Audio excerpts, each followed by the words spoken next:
Si tu n'as pas encore vu ma vidéo où j'explique comment j'ai fait pour réussir à décrocher la certification PL300, je te propose d'aller la regarder. Elle apparaîtra plus haut. Salut, je m'appelle Leblanc et je travaille dans la data.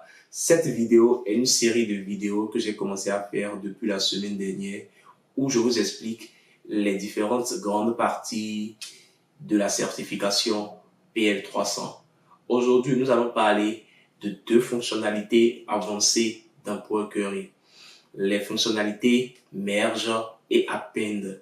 Append, ça signifie ajouter une requête sous une autre. C'est comme copier-coller une table sous une autre. Imaginez par exemple, vous avez deux tables. La première s'appelle Vente 2024 et la seconde Vente 2023.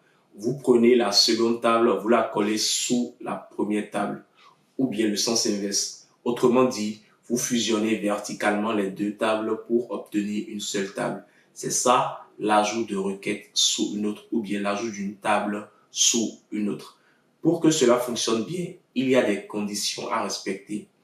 Tout d'abord, il faut que les deux tables aient la même structure idéalement. Si par exemple, dans la première table, vous avez 4 colonnes et dans la seconde, il y en a 3, l'ajout de requête fonctionnera.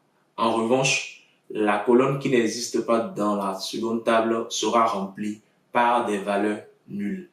Donc, Power Query rajoutera des valeurs nulles dans les lignes de la colonne qui n'existe pas dans la seconde table.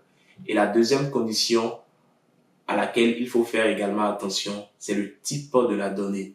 Si par exemple, dans la première table, vous avez une colonne de type date, il faut nécessairement que cette colonne soit également de type date dans la deuxième table. Donc, mon conseil final, c'est que si vous voulez rajouter une table sous une autre, veillez à ce que les deux tables aient la même structure idéalement et aussi vérifiez les types de la donnée dans les deux tables. Maintenant, nous allons parler de la deuxième fonctionnalité merge.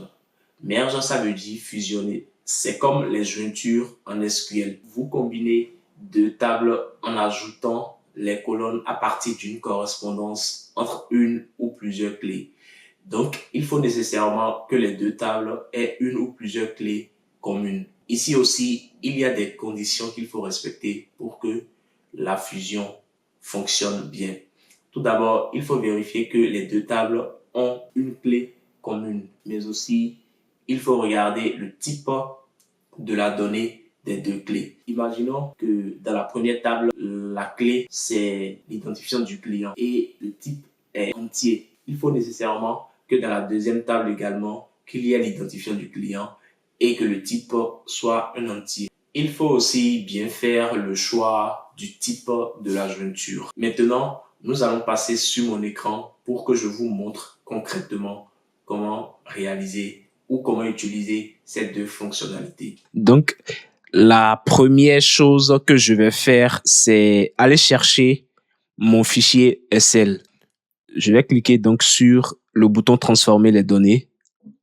Je vais faire une nouvelle source classeur SL. Et donc, je vais sélectionner mon fichier et je vais faire ouvrir. Il va m'ouvrir une petite fenêtre qui va me montrer les feuilles qu'il y a dans mon fichier SL. Ici, on voit qu'il y a 4 feuilles dans mon fichier SL. Quand je clique sur la feuille client, je vais cocher le petit carré qu'il y a à côté et il va me montrer le contenu de la feuille client. On voit bien ici que la feuille client contient l'ID du client, le nom du client et son pays. Je vais faire la même chose pour les autres feuilles SL. Commande vente 2023 et vente 2024. Et ensuite, je vais faire OK. Il va donc m'importer les 4 feuilles dans Power Query. Maintenant que les 4 feuilles sont dans Power Query, je ne vais plus les appeler feuilles, je vais plutôt les appeler requêtes ou bien tables.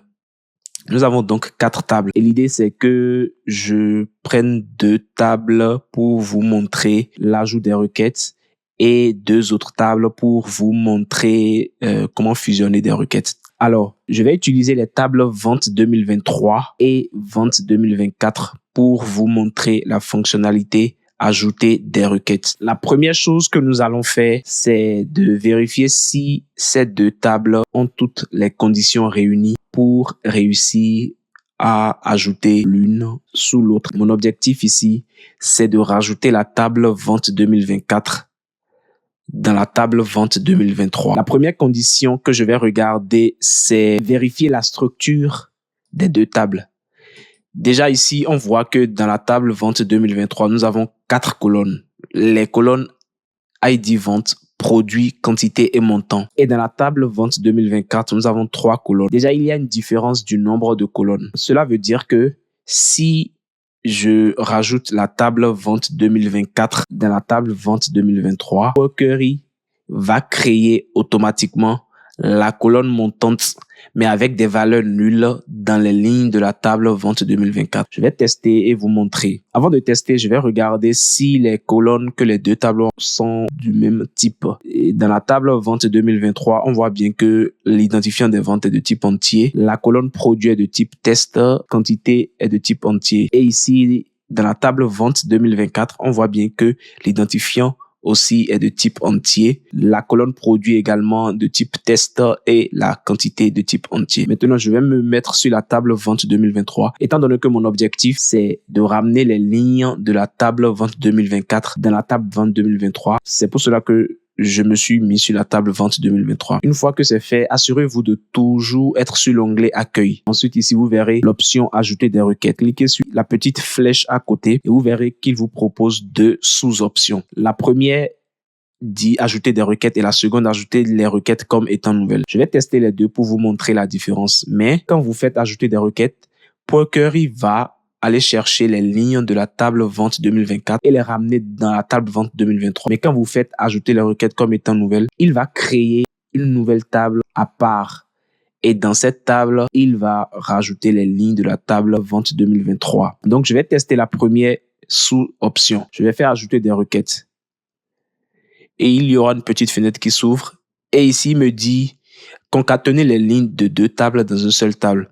Ici, il veut que je lui précise le nombre de tables que je veux utiliser. Dans mon cas ici, c'est 2 tables. Donc, je vais laisser la sélection sur 2 tables. Et ensuite, il me dit de lui donner la table que je veux rajouter dans la table vente 2023. Donc, vente 2024. Et je vais faire OK. Comme vous pouvez le voir, la table vente 2024 est donc venue se rajouter dans la table vente 2023.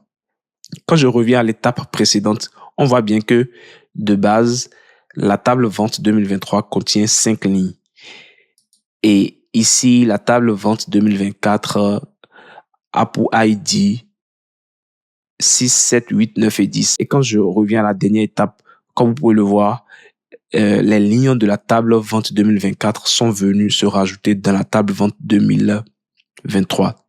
Tout à l'heure, je vous disais que, étant donné que la colonne montant n'existe pas dans la table vente 2024, Workery va me mettre des valeurs nulles dans la colonne montant, mais au niveau des lignes de la table vente 2024. Et c'est ce qui s'est passé. Donc, si vous aviez une différence dans vos 2 tables au niveau du nombre de vos colonnes, c'est ce qui va se passer. Workery va créer automatiquement la colonne avec des valeurs nulles dans les lignes de la table où la colonne n'existe pas. Maintenant, je vais supprimer l'étape où j'ai rajouté la requête et je vais vous montrer la deuxième sous-option. Là, je vais faire ajouter les requêtes comme étant nouvelles. Et quand je fais ça, il m'ouvre toujours la fenêtre de tout à l'heure et je vais sélectionner vente 2024 et je fais OK. Donc ici, comme vous pouvez le voir, il m'a créé une nouvelle table qui contient les lignes des 2 tables. Et c'est la même chose que ce qu'on a obtenu tout à l'heure. Maintenant, je vais vous montrer comment fusionner 2 tables. Et pour faire ça, je vais utiliser les tables client et commande. Déjà, dans la table commande, on remarque que chaque commande contient un ID client, mais on n'a pas le nom et le pays du client dans cette table. Le nom et le pays du client se trouvent dans la table client. Et mon objectif ici, c'est de fusionner les 2 tables et de ramener le nom client et le pays dans la table commande. La première chose que je vais donc faire, c'est de vérifier si les 2 tables ont une clé commune. Ici, on voit bien qu'il y a l'ID client qui existe dans la table commande et l'ID client existe également dans la table client. Donc, j'ai la confirmation que ces 2 tables ont une colonne commune. Ensuite, je vais voir le type de ces 2 colonnes. Ici, le type est entier. Donc, l'identifiant client dans la table commande est de type entier Et l'identifiant client dans la table client est également de type entier. Normalement, je peux maintenant fusionner les deux tables. Je vais donc me positionner sur la table commande et je vais utiliser la fonctionnalité fusionner des requêtes.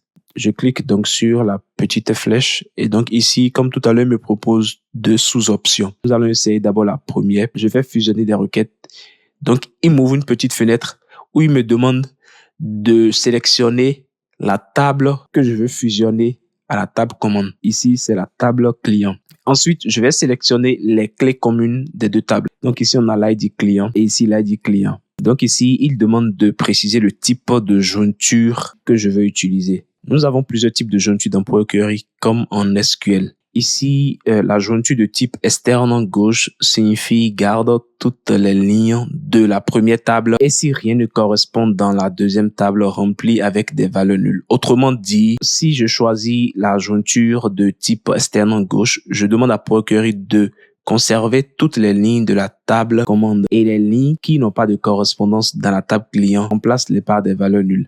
Tout à l'heure, quand je vais tester, je vous montrerai ce que ça donne. Ensuite, la jointure externe en droite, c'est l'opposé de la jointure externe en gauche. Et cette jointure veut dire garde toutes les lignes de la deuxième table et si rien ne correspond dans la première table, on met des valeurs nulles. Après, nous avons la jointure de type externe entière qui veut dire garde toutes les lignes des deux tables et met des valeurs nulles là où il n'y a pas de correspondance des deux côtés. Et après, on a la jointure de type interne. Celle-ci, c'est le inner join en SQL et elle veut dire garde que les lignes qui correspondent dans les deux tables. Donc, les lignes qui ont des correspondances dans les deux tables. La jointure de type gauche opposé veut dire garde les lignes de la première table qui ne sont pas dans la deuxième table. Et enfin, la jointure de type droite opposé veut dire garde les lignes de la deuxième table qui ne sont pas dans la première table. Et ici, moi, je vais utiliser la jointure de type externe gauche.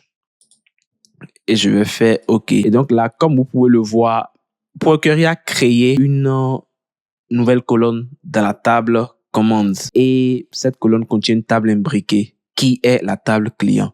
Pour développer cette table, je vais cliquer sur l'icône à côté du nom de la table et là je vais décocher utiliser le nom de la colonne d'origine comme préfixe. Et donc comme vous pouvez le voir ici, il y a les différentes colonnes de la table client et je vais faire OK. Et donc automatiquement, il a développé la table client et je vois bien les colonnes de cette table. Et donc quand je prends la première ligne par exemple, le client dont l'identifiant est 4, on voit bien que ce client a une correspondance dans la table client et il s'appelle Cooper. Il vient de son pays, c'est la Palestinian, enfin les noms sont en anglais, donc c'est la Palestine, je crois, ouais, la Palestine.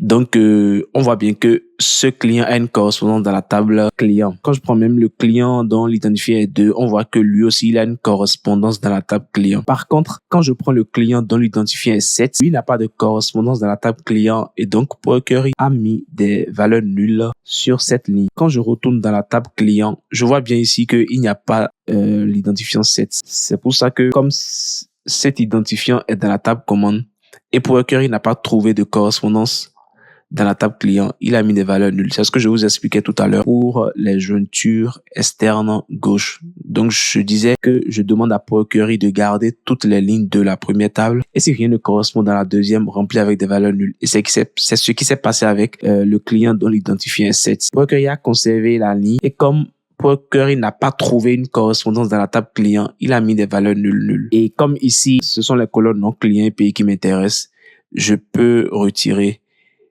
les colonnes. D'ailleurs, au lieu même de les retirer, c'est depuis ici que je ne devrais pas choisir la colonne ID client. Donc, ce que je vais plutôt faire, c'est supprimer cette étape et redévelopper la table client. Donc, quand je clique là, j'ai pas besoin de la colonne ID client. Donc, je vais la décocher et je vais refaire OK. Et donc là, j'ai bien les colonnes non client et pays. Maintenant, je vais supprimer toutes les étapes de fusion et je vais vous montrer la seconde sous-option. Je vais donc cliquer sur la petite flèche et je vais faire fusionner les requêtes comme nouvelles. Et je sélectionne encore ID client. Ici, je choisis client, ID client et je fais OK. Et donc, comme vous pouvez le voir là, il m'a créé une nouvelle table qui est la fusion des deux tables. Et le résultat est le même comme tout à l'heure. Et donc ici, j'ai mis la nouvelle colonne qui contient la table client imbriquée. Et quand je clique sur l'icône, j'ai pas besoin de la colonne ID client, donc je vais la décocher. Quand je fais OK, je vois bien que il a fusionné les deux tables et comme il n'a pas trouvé de correspondance pour l'identifiant sets, il a mis des valeurs nulles. Le résultat est exactement le même comme tout à l'heure. Et si vous voulez, vous pouvez même renommer la nouvelle requête. Soit vous faites double-clic dessus pour renommer ou bien vous faites clic droit et vous verrez renommer ici. Et vous pouvez renommer. Mais moi ici, je ne vais pas renommer. Si vous avez des questions ou bien s'il y a des parties qui ne sont pas claires, n'hésitez pas à me dire en commentaire. Je ferai l'effort de vous répondre. Et surtout, n'oubliez pas que c'est en forgeant qu'on devient forgeron. C'est en pratiquant que vous développerez de vraies compétences et vous vous démarquerez. Alors, mettez en pratique toutes vos connaissances dans des projets. Et on se retrouve très bientôt. À plus.